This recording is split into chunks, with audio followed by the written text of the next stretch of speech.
ఓం నమ శివాయ. అందరికీ నమస్కారం అండి.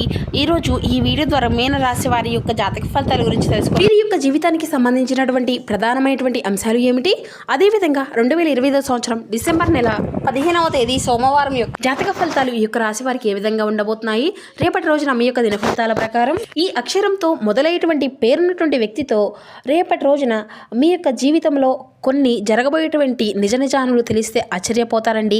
మరి ఇంతకీ అసలు ఆ వ్యక్తి ఎవరు, మీ యొక్క జీవితంలో రేపటి రోజున ఎటువంటి మార్పులు అనేవి చోటు చేసుకోబోతున్నాయి, మీరు తప్పకుండా తెలుసుకున్నటువంటి విషయాలు ఎన్నో ఉన్నాయండి. కాబట్టి మా వీడియోని ఎక్కడ కూడా స్కిప్ చేయకుండా పూర్తిగా చూడండి. పూర్తిగా చూసినట్లయితేనే మేము ఏం చెబుతున్నాం అన్నది మీకు పూర్తిగా అర్థమవుతుంది అండి. ఇక అలాగే మీ యొక్క జీవితంలో జరగబోయేటువంటి శుభ అశుభ పరిణామాలు అనేవి అసలు ఏ విధంగా ఉండబోతున్నాయి, అదేవిధంగా రేపటి రోజున మీరు తీసుకోవాల్సినటువంటి జాగ్రత్తలు పరిహారాలు ఏమిటి, ఏ దేవతారాధన మేలు చేస్తుంది, ఎటువంటి పరిహారాలను మీరు పాటించవలసి ఉంటుంది, అదేవిధంగా రేపటి రోజున ఒక వ్యక్తితో మీకు అనూహ్యమైనటువంటి సంఘటన కూడా ఎదురవబోతుందండి. ఆ యొక్క సంఘటన అనేది ఏ ఏ సమయంలో ఏ ఏ విధంగా మీకు ఎదురవబోతుంది, ఇటువంటి పూర్తి అంశాలన్నీ కూడా ఇప్పుడు ఈ వీడియో ద్వారా వివరంగా తెలుసుకుందామండి. కాబట్టి మా వీడియోని ఎక్కడ కూడా స్కిప్ చేయకుండా చివరి వరకు చూడండి. అప్పుడే మేము ఏం చూద్దామో మీకు పూర్తిగా అర్థమవుతుంది. అలాగే మొదటిసారిగా మన ఛానల్ ఎవరైనా కొత్తగా చూసేవారు వారంటే ఛానల్ అయితే సబ్స్క్రైబ్ చేసుకొని సపోర్ట్ చేయండి. ముఖ్యంగా వివరాలకు వస్తే కనుక మీన రాశి అనేది రాశిచక్రంలోని 12వ రాశి. పూర్వభద్ర నక్షత్రం 4 పాదం, ఉత్తరభద్ర నక్షత్రం 1, 2, 3, 4 రవాదాలు, రేవతి నక్షత్రం 1, 2, 3, 4 పాదాల్లో జన్మించినటువంటి వారు ఈ యొక్క మీన రాశి పరిధిలోకి వస్తారు.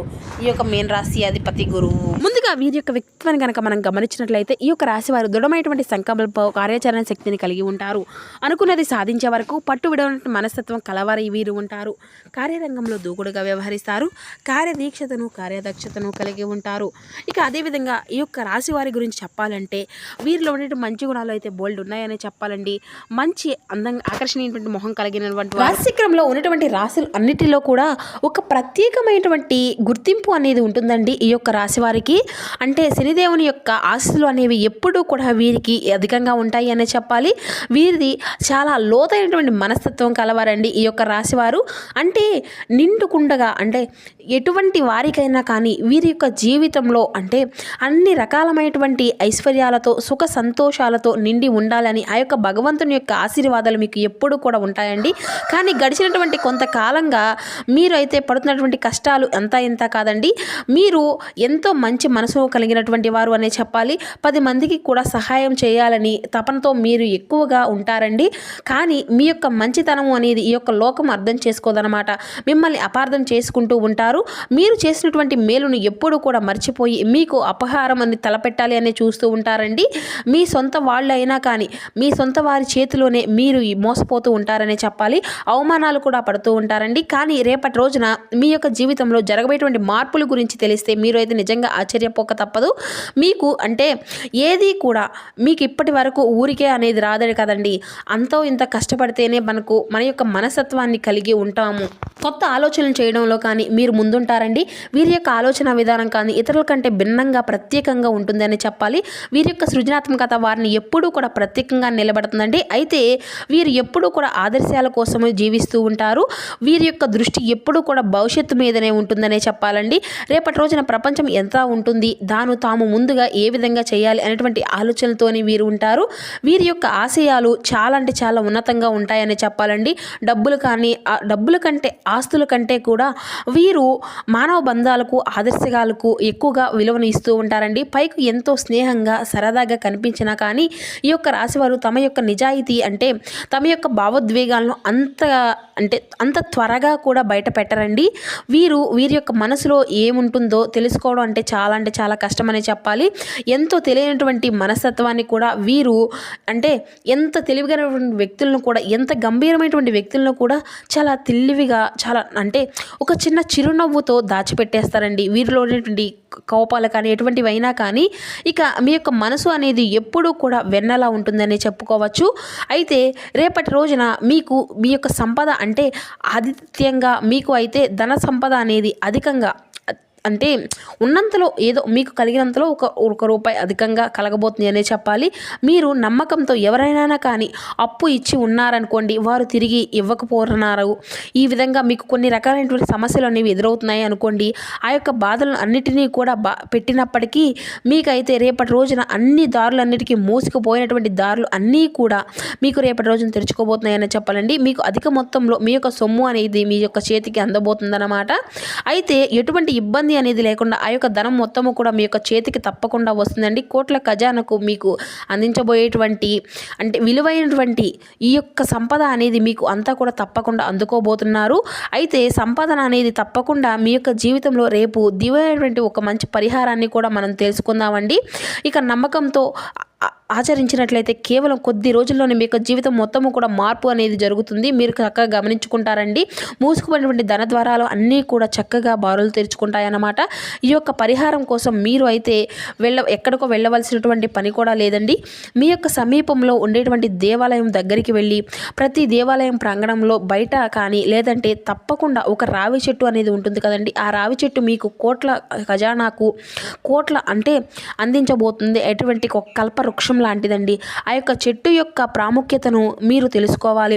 ఆ యొక్క రావి చెట్టు సామాన్యమైనటువంటి వృక్షం కాదండి, అది దేవతా వృక్షం, సాక్షాత్తు త్రిమూర్తుల స్వరూపం. ఆ చెట్టు యొక్క వేరులో బ్రహ్మదేవుడు, కాండంలో విష్ణుమూర్తి, కొమ్మల్లో పరమేశ్వరుడు కొలువై ఉంటారు అని శాస్త్రాలు చెప్తున్నాయండి. అందుకే రావి చెట్టు ప్రధానంగా ప్రదక్షిణ అనేది చేస్తే త్రిమూర్తులకు ప్రదక్షిణలు చేసినంత పుణ్య ఫలితము అనేది లభిస్తుంది. అంతేకాదండి, రావి చెట్టు పితృదేవతలకు కూడా ఎంతో ఇష్టమైనవి. రావి చెట్టుకు పూజ చేయడం వలన పితృదేవతలకు కూడా పితృదోషాలు ఉన్నవి కూడా అన్నిటికీ కూడా తొలగిపోతాయి. లక్ష్మీదేవి కూడా ఈ యొక్క వృక్షంలో నివసిస్తుందని పురాణాల్లో చెప్పబడిందండి. అందుకే ఈ యొక్క చెట్టు దగ్గర మీకు ఈ యొక్క చిన్న పరిహారం కనుక మీరు పాటించినట్లయితే ఈ యొక్క ఐశ్వర్యం అయితే ప్రాప్తిస్తుంది అండి. ఈ యొక్క పరిహారం అనేది ఖచ్చితంగా శనివారం రోజున లేదంటే ఆదివారం రోజున, సోమవారం రోజున లేదంటే శుక్రవారం రోజు కూడా చేసుకోవచ్చండి. ఈ 4 రోజుల్లో మీరు ఏది వీలైతే ఆ యొక్క రోజున అయితే చేసుకోండి. ఖచ్చితంగా ఈరోజు ఉదయాన్నే నిద్రలేచి తప్పకుండా తలస్నానం అనేది చేసి శుభ్రమైనటువంటి వస్త్రాలను ధరించి పొరపాటున కూడా నలుపు రంగు వస్త్రాలను అయితే అసలు ధరించకూడదండి పూజ చేసేటప్పుడు. ఎందుకంటే నలుపు రంగు అనేది శనికి ప్రత్యేక కదండి. శుభకార్యాలకు పరిస్థితులను మాంసాహారాన్ని కూడా అసలు శాకాహారాన్ని మాత్రమే భుజించాలి, మాంసాహారాన్ని ముట్టకూడదండి. మనసును శరీరాన్ని పవిత్రంగా ఉంచుకోవాలి. ఆ తర్వాతే ఆ యొక్క రావి చెంబులో శుభ్రమైనటువంటి నీటిని తీసుకొని అందులో కొద్దిగా పంచదార, చిటికెడు పసుపు, చిటికెడు కుంకుమను వేసి మనం ఆ యొక్క నీటిని అంతటినీ కూడా కలుపుకోవాలి. మీతో పాటు ఒక మట్టి ప్రమిదను కూడా 12 ఒత్తులను, నువ్వుల నూనెను కూడా అగ్గిపెట్టెను ఇటువంటివి అన్నీ కూడా తీసుకొని మీరు అయితే ఎంచుకున్నటువంటి రావి చెట్టు వద్దకు వెళ్ళనండి. అక్కడ ముందుగానే చెట్టు దగ్గర మనసులో నమస్కారం అనేది చేసుకొని మీరు తెచ్చినటువంటి పంచదార నీటిని అయితే చెట్టు మొదట్లో పోయాలి. ఇలా వేయడం వల్ల వృక్షంలో ఉన్నటువంటి దేవతలు శాంతించి మిమ్మల్ని అనుగ్రహిస్తారు. ఆ తర్వాత మీరు తెచ్చినటువంటి మట్టి ప్రమిదను చెట్టు మొదట్లో పెట్టి అందులో నువ్వుల నూనె పోసి 12 ఒత్తులను వేసి దీపాన్ని వెలిగించాలి. ఈ యొక్క దీపాన్ని అఖండ దీపము అని అంటారండి. ఆ ఒత్తులను అంటే ఆ 12 ఒత్తులను మీ యొక్క జాతకంలో 12 రాసులు 12 స్థానాలకు ప్రతీక అండి. ఈ యొక్క దీపం వెలిగించడం వల్ల మీ యొక్క జాతకంలో సకల దోషాలు తొలగిపోయి దీపం వెలిగించిన తర్వాత ఆ యొక్క చెట్టుని మీరు 2 చేతులతో నమస్కరించి మీ యొక్క సంకల్పం అనేది చెప్పుకోండి. ఆ యొక్క దేవతా వృక్షము త్రిమూర్తి స్వరూపం కదండి. ఇంతకాలం నేను పడినటువంటి కష్టాలకు మీకు తెలియనివి కాదు తండ్రి. నాకు ఉన్నటువంటి ఆర్థిక ఇబ్బందులు అన్నిటినీ తొలగిపోయి నా ఇంట్లో ధనలక్ష్మి స్థిరంగా ఉండేలా అనుగ్రహించు అని మీరు మనస్ఫూర్తిగా వేడుకోండి. మీరు అంటే ఏ కోరిక అయితే ఉంటుందో ఆ యొక్క కోరికను స్పష్టంగా నిస్సంకోచంగా ఆ యొక్క చెట్టు దగ్గర అయితే మీరు చెప్పుకున్నట్లయితే అంటే చదువుల గురించి కానీ, ఉద్యోగం గురించి కానీ, వివాహం గురించి కానీ ఏదైనా కానీ మీ యొక్క మనసులో ఉన్నటువంటి భారాన్ని అంతా కూడా అక్కడే దించుకోండి. ఆ చెట్టులో కొలువైనటువంటి దేవతలు మీ యొక్క మేరును కోలుకునే విధంగా ఆశిస్తారు. ఇక అంటే మనం 11 ప్రదక్షిణాలు కూడా చేయాలండి. ఆ యొక్క 11 ప్రదక్షిణాలు చేసేటప్పుడు మనసులో ఓం నమో భగవతే వాసుదేవాయ నమః అనేటువంటి బీజాక్షరి మంత్రాన్ని జపించుకుంటూ, విష్ణుమూర్తికి ఎంతో ఇష్టమైనటువంటి మంత్రము కాబట్టి ఇలా చేయడం వల్ల విష్ణుమూర్తి అనుగ్రహంతో పాటు లక్ష్మీదేవి యొక్క కటాక్షం కూడా మీకు లభిస్తుందండి. ఈ పరిహారం చేయడం వల్ల మీ జీవితంలో ఎటువంటి మార్పులు వస్తాయో తెలుసా? ముందుగా మీకైతే మానసిక ప్రశాంతత అనేది లభిస్తుందండి. అలాగే అనారోగ్య సమస్యలు అన్నీ కూడా దూరం అయిపోతాయి. మీ యొక్క ఆరోగ్యం అంతా కూడా ఇంట్లో ఇక అంతా కూడా కుటుంబ వాతావరణం ఆనందంగానే నెలకొంటుంది. ఆర్థికంగా చిన్న చిన్న మార్పులు అనేవి మొదలవుతాయి. రావాల్సినటువంటి డబ్బు అంతా కూడా చేతికి వస్తుంది. అనుకున్నటువంటి చోట నుండి మీకు ధన సహాయం అనేది లభిస్తుంది. మీరు చేసే ఉద్యోగంలో కానీ వ్యాపారంలో అడ్డంకులు ఉన్నటువంటి ఇవన్నీ తొలగిపోతాయి. పూజలు అన్నీ కూడా పనులు అన్నీ కూడా సజావుగా సాగుతాయండి. మీకు శత్రువులు మీకు మిత్రులుగా మారిపోతారు. మీ మీద ఉన్నటువంటి నరదిష్టి నరఘోష అన్ని ప్రయోగాలన్నీ కూడా చెరిగిపోతాయండి. ఆ యొక్క అఖండ దీపం వల్ల మీకు శక్తితో భస్మం అనేది అయిపోతుంది. ఇక మీ చుట్టూ ఒక దైవం అంటే దైవుని యొక్క కవచం ఉండే విధంగా ఏర్పడుతుందన్నమాట. ఈ యొక్క పరిహారాన్ని మీరు ఒక్కసారి చేస్తే కనుక సరిపోతుందండి. ఇక మీరు వీలైనప్పుడల్లా కూడా ఈ యొక్క పరిహారాన్ని నెలకు ఒకసారి అయినా చేసేటువంటి ప్రయత్నాలు అయితే ఆ యొక్క అఖండ దీపాన్ని అయితే చేసినట్లయితే కనుక ఈ రోజుల్లో ఉండేటువంటి మీకున్నటువంటి సర్వదోషాలు మీకున్నటువంటి సమస్యలు అన్నీ కూడా తొలగిపోయి రావి చెట్టు దగ్గర ఉన్నటువంటి ఈ యొక్క దీపాన్ని అయితే వెలిగించడానికి అయితే ప్రయత్నించండి. మీరు ఎంతో నమ్మకంతో శ్రద్ధతో చేస్తారో అంత నమ్మకంగా అంత త్వరగా మీ యొక్క ఫలితాన్ని అయితే పొందుకోగలుగుతారు. కొంతమంది వెంటనే ఫలితం అనేది కనిపించకపోవచ్చు, మరి కొంతమందికి వెంటనే సమయం అనేది పట్టవచ్చు. దానికి కారణం అంతా కూడా వారి యొక్క జాతక ఫలితాల ప్రకారం వారి యొక్క కర్మానుసారము అంటే నిరుత్సాహపడకండి. అంటే నమ్మకాన్ని అయితే అస్సలు కోల్పోకుండా మీరైతే ఈ యొక్క పరిహారాన్ని అయితే కొనసాగించండి. ఖచ్చితంగా మీ యొక్క జీవితం అంతా కూడా మారిపోతుంది. సంవత్సరం తిరిగేలోపు కోటీశ్వర్లు కాకపోయినా కోట్ల రూపాయలకు విలువైనటువంటి ఆస్తులైనా సరే సుఖ సంతోషాలను అయితే కానీ గౌరవ మర్యాదలను పొంది ఉన్నతమైనటువంటి జీవితాన్ని అయితే చక్కగా గడపగలుగుతారు. ఆనందంతో ఎటువంటి సందేహం అయితే లేదండి. ఈ రావు చెట్టు రూపంలో ఉన్నటువంటి భగవంతుడే మీకు దారిని చూపిస్తారు, మీకు అండగా నిలుస్తాడు. ఇక మీకు సహజంగానే తెలియనటువంటి వారండి, దైవభక్తి కలవారు. కానీ కొన్నిసార్లు చిన్న చిన్న అశ్రద్ధల వల్ల గొప్ప అవకాశాలు అయితే కోల్పోతూ ఉంటున్నారండి. అలాగే రేపటి రోజున మీ యొక్క జీవితంలో ఆర్ అనే అక్షరం ఉన్నటువంటి వ్యక్తి ద్వారా మీకు ప్రమాదం అయితే పొంచి ఉందండి. ప్రమాదం అంటే పెద్ద ప్రమాదం కాదండి.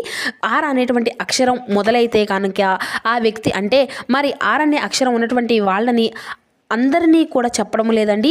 మీకు ఇంతకు ముందు అంటే మీ యొక్క జీవితంలో ఉండేటువంటి మీ యొక్క ఆర్ అనేటువంటి అక్షరంతో ఉన్నటువంటి మీకు శత్రువులు ఉంటారు కదండి, వారు ఎవరైతే ఉన్నారో ఇంకెందుకు గొడవపడి మిమ్మల్ని బాధ పెడుతున్నటువంటి సందర్భాలు ఎన్నో ఉండవచ్చు. మరి అటువంటి సందర్భాలు రేపటి రోజున ఎదురు కాబోతున్నాయండి. కాబట్టి అటువంటి వ్యక్తులతో మీరు తలపడినటువంటి అంటే మీ ముందు నిలబడినటువంటి గొడవ పెట్టుకునే ప్రయత్నాలు అయితే మీరు అస్సలు అయితే చేయకండి. ఒక అడుగు వెనక్కి వేసి పక్కకు తప్పుకోండి. అంతేకాని వారికి మాత్రం బుద్ధి చెప్పాలి అని చెప్పి తగాదకు అయితే వెళ్ళకండి. ఎందుకంటే ఒకవేళ మీరు వారికి బుద్ధి చెప్పాలని ప్రయత్నం చేసినా కూడా తర్వాత మీరే బాధపడి మీ యొక్క మనసును అనేది అందరగోళం చేసుకునేటువంటి పరిస్థితులు అయితే ఏర్పడతాయి. కాబట్టి మీరు తప్పకుండా వారికి అంటే ఆరంటువంటి అక్షరం ఉన్నటువంటి వ్యక్తులతో మీరు మీ యొక్క గొడవను అయితే అస్సలు పడకుండా ఏ విధమైనటువంటి గొడవలు అనేవి పడకుండా పక్కకు తప్పకుండా మీకు రేపటి రోజున అన్ని విధాలుగా కూడా బాగుంటుంది. అలాగే మీకు రేపటి రోజున వ్యాపారంలో కానీ ఇంకా ఏదైనా కానీ వృత్తిపరంగా కానీ ఆరోగ్యపరంగా కానీ అన్ని విధాలుగా రేపటి రోజున అనుకూలంగా ఉంటుంది అని చెప్పాలి. ఇక అన్ని విధాలుగా మీ యొక్క జీవితం అంతా కూడా రేపటి రోజున సుఖ సంతోషాలతో అష్ట ఐశ్వర్యాలతో నిండిపోవాలి అని, రేపటి రోజున అందరూ కూడా సంతోషంగా ఉంటారు అని కనిపిస్తూ ఉంటారు అని అంటే ఏదైనా కానివ్వండి, ఇటువంటి వ్యక్తులు మిమ్మల్ని ఎప్పుడైనా కానీ తొక్కేయాలని చెప్పి ఎదురు చూస్తూ ఉండేటువంటి వ్యక్తులు ఆ యొక్క భగవంతుడి తప్పకుండా సమాధానం చెప్తాడు అని మీరు భావించి తప్పకుండా వారిని అయితే దూరంగా ఉండడం వల్ల మీ యొక్క జీవితంలో సంతోషము సుఖంగా ఉంటుందండి.